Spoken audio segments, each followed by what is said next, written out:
A 2 évszázadban Bábolna szenvedő részese volt a napóleoni hadjáratnak épp úgy, mint a 2 világháborúnak. Az igazi korszakváltás a 60-as években következett be, melynek eredményeképpen a napjainkban nemzetközileg is ismert és elismert kombinát, ahogy sokan emlegetik Burgertland, tisztes eredményekkel ünnepelhette a bicentenáriumot. A bábolnaiság ma már fogalom, a mindig újat, az új keresést szimbolizálja, és ebben egyetért a Burgert família, mintegy 5000 tagja, a dolgozók is. Hosszú idő óta, amióta Bábolnán vagyok, vallom, hogy nem a kollektíva győz, ez egy dagályos duma. Ugye, ez abból ered, hogy a nyáj meg a pásztor. De a nyáj se egy, csak fölülről nézve egy, az egyedekből áll. És én hiszek abba, hogy a nyájat, ha úgy tetszik, azt is egyedek alkotják. Ha pedig most átváltunk a személyekre, akkor a személyiség gyarapodása az a hajtó ereje egy vállalati eredménynek is. Tehát én ezt erejétől vallom, hogy annyit gyarapszik, ami vállalatok, mint itt a személyiséget. A robotnyik, vagy szolga, akkor, hát akkor olyan, mert ezt már tudjuk. Ha ő pedig fölvesz valamiféle tulajdonosi aspektust, akkor ennek az egész integrációnak kelesztőjévé válik. Én ezt keresem. Ma a legfontosabb beruházás nem annyira az eszközvásárlás, bár ennélkül nem megyünk semmire, szóval ezt nem lehet hosszú távon tartani. De mert most egy ilyen visszafogás van, hát respektáljuk ezt, mert ez igazodni kell. Mégis, akkor ilyenkor hogy beruházzon egy vállalat? Úgy, hogy most beruház a gondolatokra. Beruház arra, hogy az emberek pillanatilag is gondolkodjanak, másrészt arra, hogy képződjenek, tanuljanak. A gyerekek, a szakemberek, nyelvtanulás, erre ruház be. Ennél jobb beruházást nem tudok elképzelni most. Hát ilyen ez az alapítványunk is. 100 milliót különítettünk el a mi pénzünkből, a vállalati pénzből. Ez már működik, hát kamatozik. És január 2-án, a 4 hónap kamatozásában már részesülnek az érdekeltek. Összeállt a kuratórium, mert ugye ennek ez a játékszabálya, hogy egy kuratórium lehetőleg objektív emberekből áll, én azt hiszem, ilyen sikerült összehozni. Hát ők döntenek, és ők működtetik ezt. Ez úgy működik, mint egy kis vállalat, ugye, ezzel a 100 milliójával, aminek a lényege az, hogy abba próbáltuk az alapszabályt megfogalmazni, hogy az első, hogy a mi dolgozóink gyerekeinek a továbbtanulását segítsük elő. Amire a sok gyerekeseknek különösen nem mindegy adódik le. Az egyik dolog. Segíteni akarjuk a szakemberek továbbképzését, segíteni akarjuk a külföldi ösztöndíjakat, és segíteni akarjuk minden erőnkkel azt, hogy minél nagyobb nyelvismerethez jussanak az embereink. Nem csak a szakemberek, mindegyik, mert ennek ilyen kis országnak minden lakójának szüksége van a nyelvismeretre. Hát ez az egyik nagy blokk.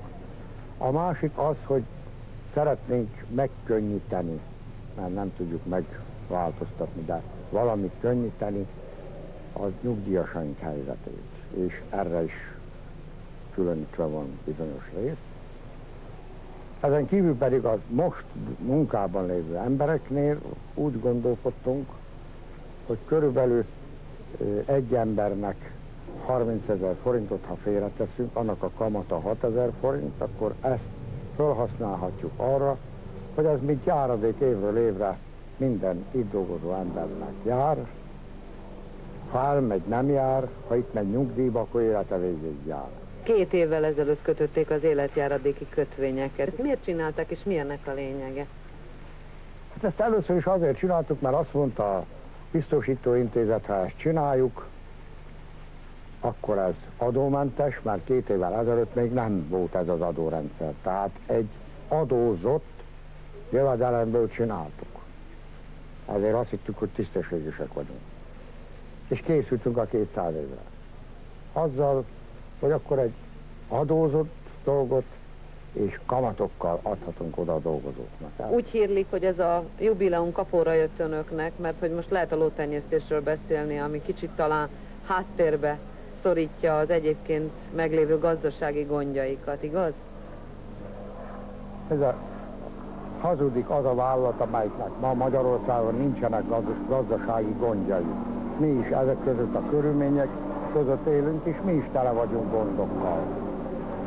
De azért nem rossz lóra teszünk, ha azt mondjuk, hogy a tradícióból tanulni akarunk.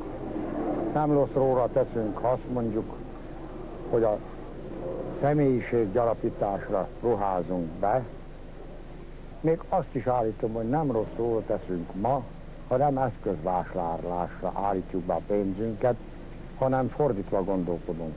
Arra rendezkedünk be, hogy tudunk az igazi személyiségi vagyonra építeni. Tehát a tudásra, amit gyűjtetünk az emberekkel, gyűjtünk kollektíven is, és megpróbálunk kihozni olyan programokat, összehozni, amelyik, ha az új ciklusba kerülünk, ahol érdemes beruházni, akkor azonnal tudunk indítani. Akkor nem lesz időveszteségünk, sőt, egy kritikus szűrésen keresztül megy, és nem egy ad-hoc csapkodásban.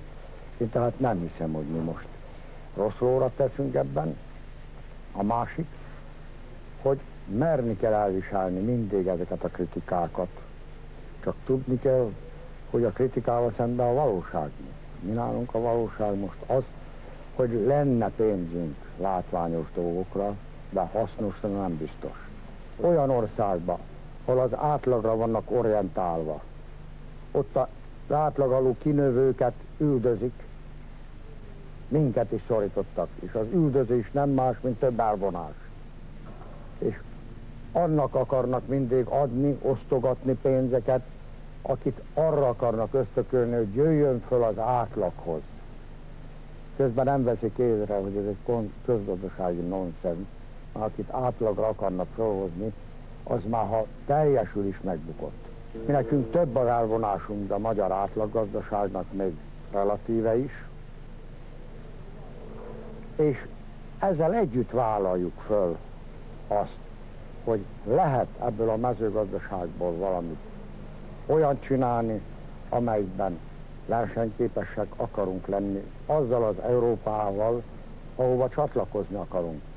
Mert nem lehet csak kultúrával csatlakozni Európához. Bár azt tartom a legfontosabbnak az európai kultúrához való kapcsolódás, de ez nem megy egy oldalon, hanem ezt napi dolgokba, ha úgy tetszik, üzleti dolgokba is kapcsolódni kell.